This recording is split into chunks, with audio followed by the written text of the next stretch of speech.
Le coparent va aussi pouvoir vous bercer pour soulager toutes vos tensions et par ricochet, ça va bercer aussi votre enfant. Alors voici ensuite les petits exercices que vous allez pouvoir pratiquer à la maison.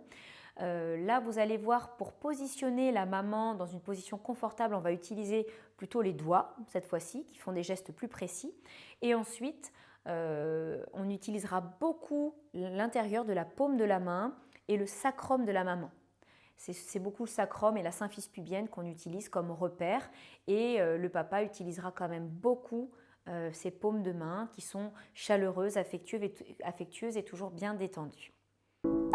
C'est le papa maintenant qui va réaliser ces bercements et vous allez pouvoir voir une deuxième fois comment on fait. Donc d'abord, il positionne les deux jambes en utilisant bien 2 doigts au niveau de la malléole et 2 doigts sous le creux du pli poplité, sous le genou.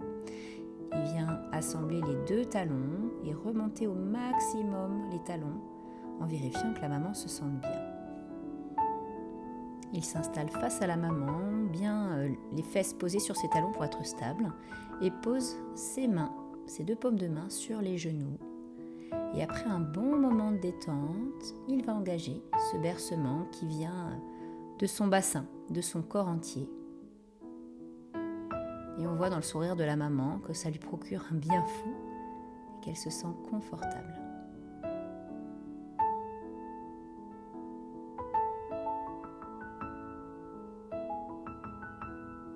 En berçant sa compagne, le coparent berce aussi l'enfant par ricochet.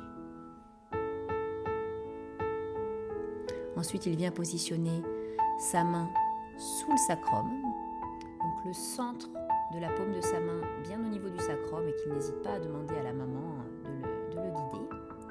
Et puis après un moment de détente, c'est pareil, il va engager un petit bercement qui va venir de son bassin en entier, de son corps entier. En se reposant bien sûr où il peut, vous pouvez vous installer sur le lit, sur le canapé, sur des matelas au sol, c'est comme vous le souhaitez.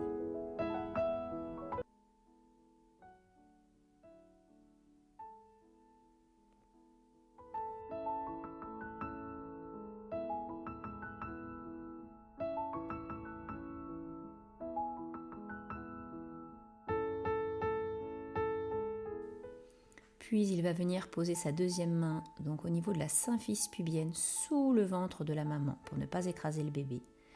Et la main qui était sous le sacrum, la mettre vraiment en forme de crochet. Vous imaginez vraiment le godet d'un tractopelle. Il va retirer sa main tout en douceur en étirant vertèbre après vertèbre le bas de la colonne.